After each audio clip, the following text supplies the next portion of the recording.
Les messages de Noël pleuvent sur nos ondes. Chacun s'ingénie à dire son amitié, à réconforter, à encourager. Il ne faudrait pas que cette abondance de mots nuise à la parole éternelle qui a été dite dans le silence de cette nuit et à la nouvelle qui transforme l'histoire. Dieu est avec nous. Dieu est avec moi. Lecture d'un texte de Karl Rahner. Méditation sur Noël. Le Seigneur est là, le Seigneur de la création et de notre vie personnelle. Il va désormais faire autre chose que regarder du haut de son éternité l'éternel changement que représente l'écoulement de la vie, de ma vie, très loin de lui, très bas au-dessous de lui. L'Éternel est devenu temps. Le Fils de Dieu s'est fait homme. La raison éternelle du monde et la loi explicative universelle s'est faite chair. Mais du même coup, le temps et la vie de l'homme ont été transformés.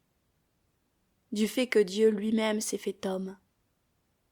Non en ce sens qu'il aurait cessé d'être lui-même, la parole éternelle de Dieu, lui-même avec toute sa gloire, avec l'abîme insondable de sa béatitude. Mais il est vraiment devenu homme. Et le voilà désormais concerné par le monde et par le destin du monde. Le monde est désormais autre chose que son œuvre, un élément de lui-même.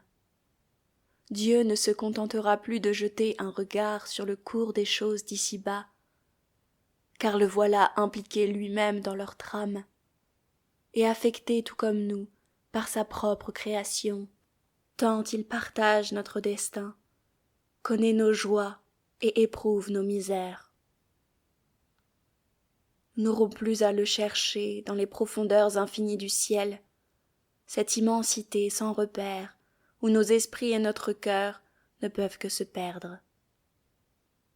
En personne, il se met à exister aussi sur notre terre, et son sort n'y est pas meilleur que le nôtre, car, loin de jouir d'un régime de faveur, il partage totalement notre condition, la faim, la fatigue, les inimitiés, la peur de mourir, une mort misérable.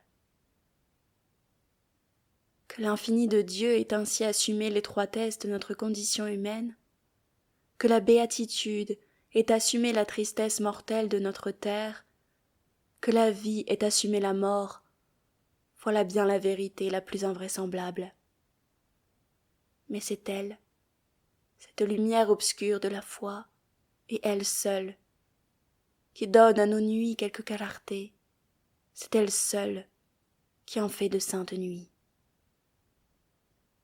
Dieu est venu, il est là, et dès lors, tout est différent de nos estimations. D'écoulement sans fin qu'il était jusqu'alors, le temps devient un événement qui imprime silencieusement à toute chose un mouvement dont la direction est unique et le terme parfaitement déterminé. Nous sommes appelés, et le monde avec nous, à contempler dans tout son éclat la face même de Dieu.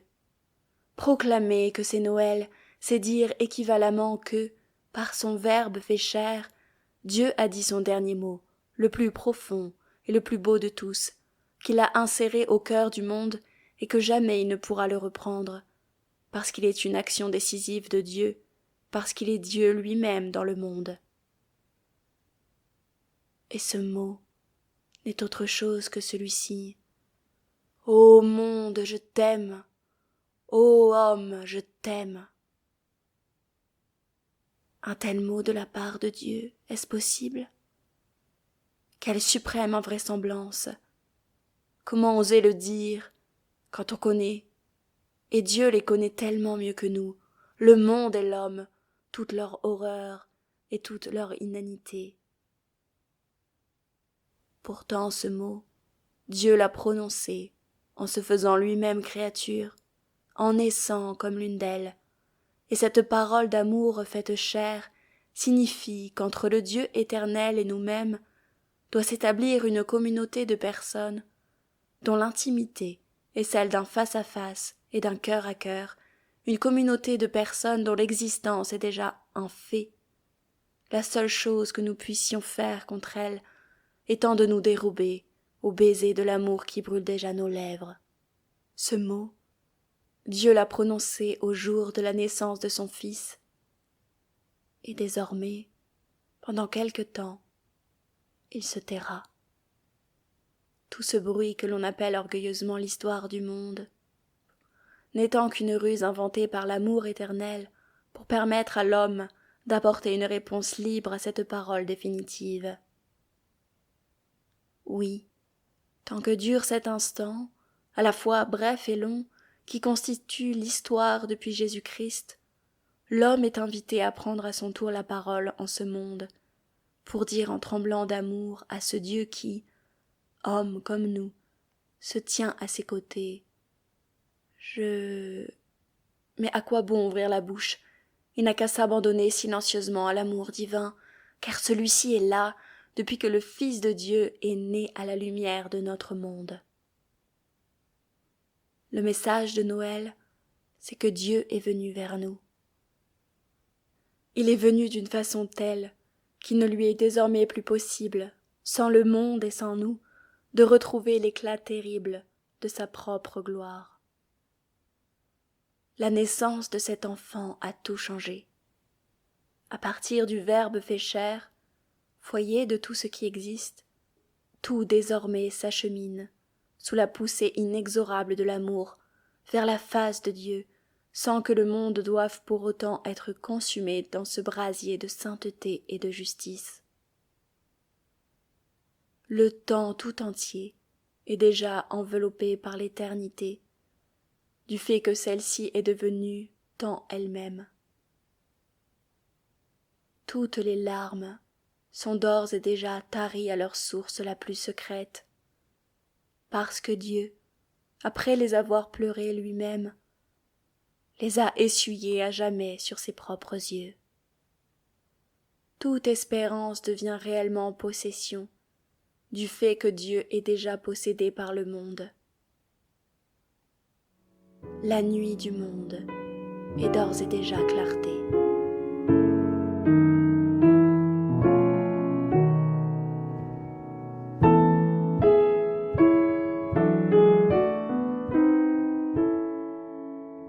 Lecture d'un texte de Saint Léon le Grand, le mystère de Noël.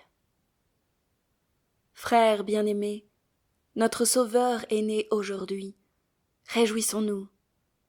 Il n'est pas permis de donner la moindre place à la tristesse, là où naît une vie qui anéantit la crainte de la mort et répand sur nous l'allégresse de l'éternité promise. Que personne ne manque de participer à ce bonheur. Le motif de la joie est le même pour tous. Notre Seigneur, destructeur du péché et de la mort, n'ayant trouvé nul être exempt de faute, est venu nous libérer tous.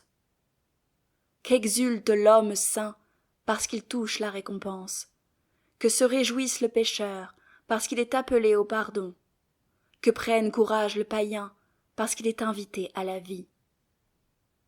Le Fils de Dieu, en effet, au terme de la plénitude des temps qu'il avait fixés dans la profondeur de ses insondables desseins, a pris la nature de l'homme pour le réconcilier avec son Créateur. À la naissance du Seigneur, Les anges exultants de joie chantent « Gloire à Dieu au plus haut des cieux !» et ils annoncent « Paix sur la terre aux hommes qu'il aime !» C'est qu'ils voient se construire la Jérusalem céleste avec toutes les nations du monde. Quelle joie ne doit pas ressentir la bassesse des hommes devant une œuvre si indicible de l'amour divin, quand les anges prestigieux s'en réjouissent à ce point. Prière. Seigneur notre Dieu, chaque année tu nous donnes la joie d'attendre ton salut. Alors que nous accueillons dans l'allégresse ton Fils unique, notre Seigneur Jésus-Christ, qui vient nous racheter, accorde-nous de le regarder sans crainte quand il viendra nous juger. Lui qui règne avec toi et le Saint-Esprit, maintenant et pour les siècles des siècles. Amen.